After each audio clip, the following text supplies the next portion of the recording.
Assalamualaikum warahmatullahi wabarakatuh. Saya Kaldera Farzi dari kelompok 4 akan ingin menjelaskan apa itu cacar monyet atau disebut juga monkeypox. Oke, cacar monyet adalah penyakit kulit yang disebabkan oleh infeksi virus langka dari hewan atau zoonosis, atau seringkali secara global disebut dengan virus monkeypox.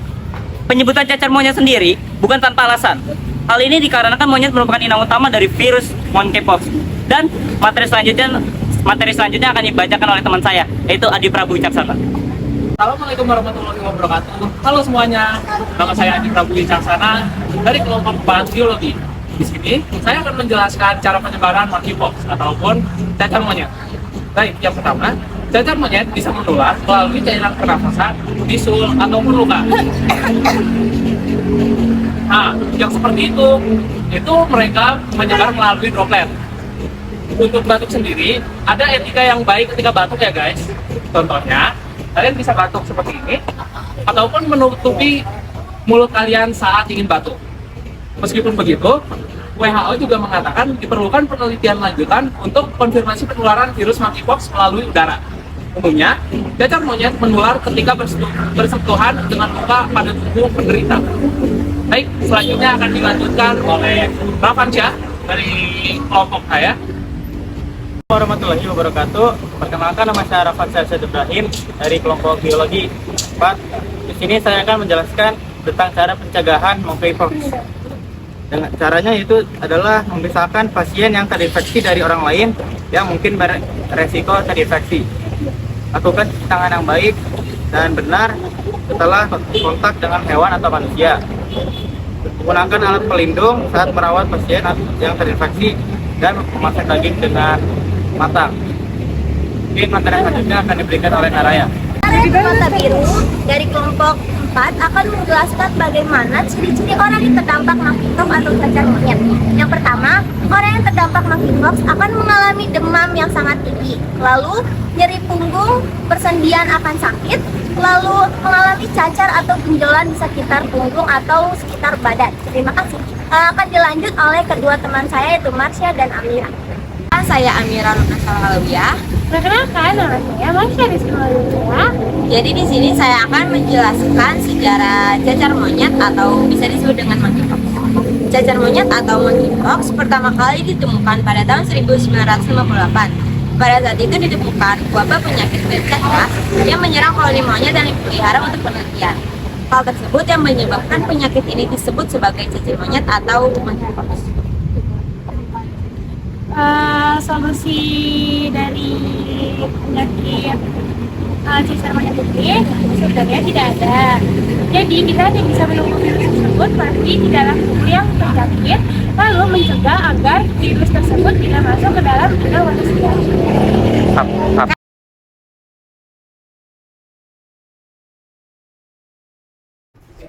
Kalau virus cacar monyet atau disebutnya dengan monkeypox ya, dia itu disebabkan atau diakibatkan oleh virus. Nah, si virusnya ini dia bersifat zoonosis.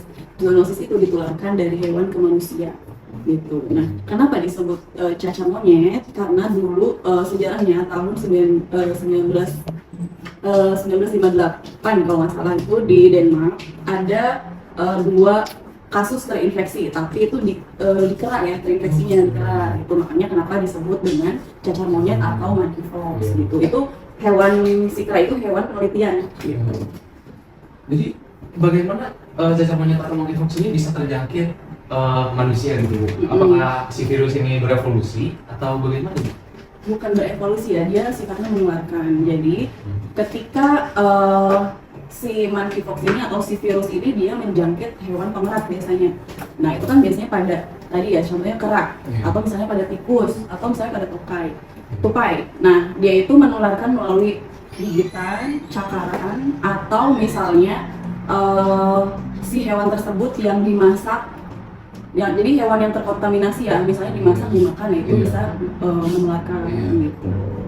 Atau misalnya darahnya atau air liurnya seperti itu. Itu bisa menularkan ke manusia gitu.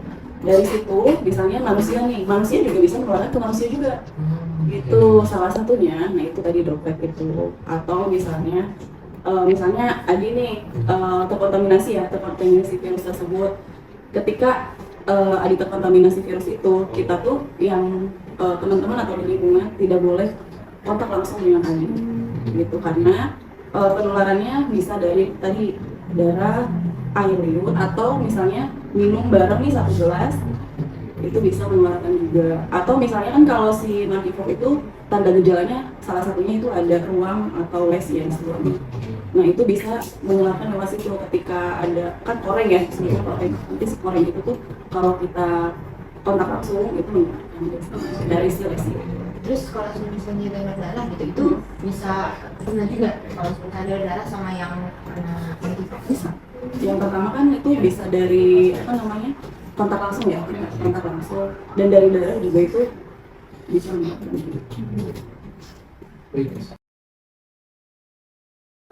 dampak gejala mungkin ya.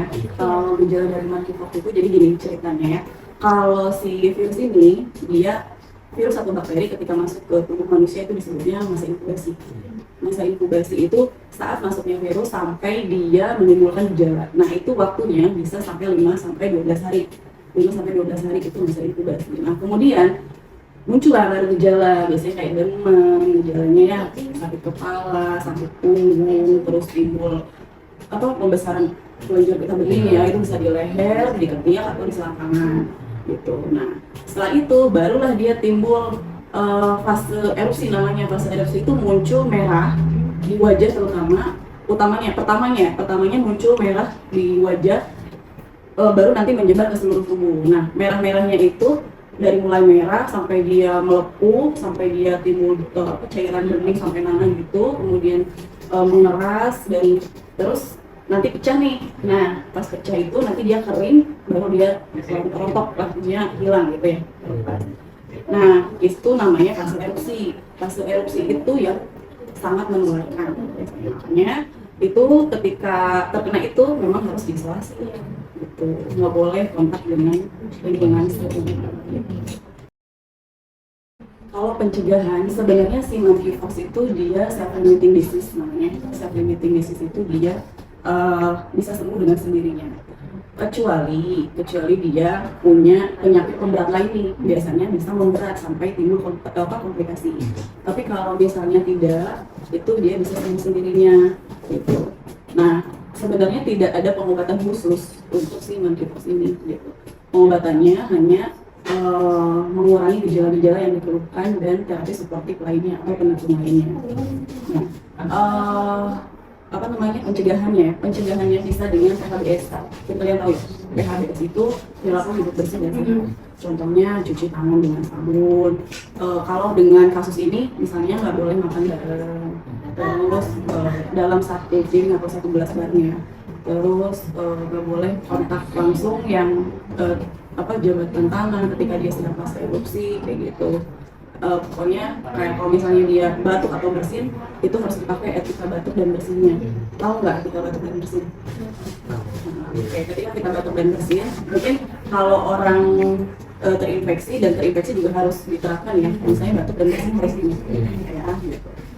Terus pencegahan yang lain, hindari binatang-binatang pengerat seperti tikus, monyet, karena takutnya hewan tersebut terinfeksi ketika kita dicakar, digigit atau apa, itu bisa tertular gitu.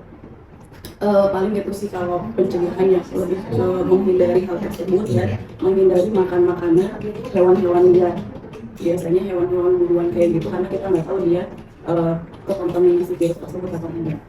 Seperti itu. Jadi untuk virus monkeypox sendiri akan bertahan di tubuh si korban atau di tubuh manusia ini sampai berapa hari? Biasanya dari mulai awal sampai dia yang lesinya tadi atau yang selukanya tadi sampai bersih itu sekitar 3 sampai 4 minggu. Kalau misalnya sudah lebih dari si lesinya udah hilang nih, udah sembuh, itu udah tidak menularkan. Pertanyaan dari kami segitu saja, Bu, dan saya tutup. Terima kasih sebelumnya atas bantuan dan wawancara dari Ibu. Mungkin sekian wawancara dari kami. Wassalamualaikum warahmatullahi wabarakatuh. Baik, mungkin segitu saja penjelasan monkeypox atau cacar monyet dari kelompok kami. Jika ada kekurangan ataupun kesalahan mohon dimaafkan. Sekian dari kami. Wassalamualaikum warahmatullahi wabarakatuh.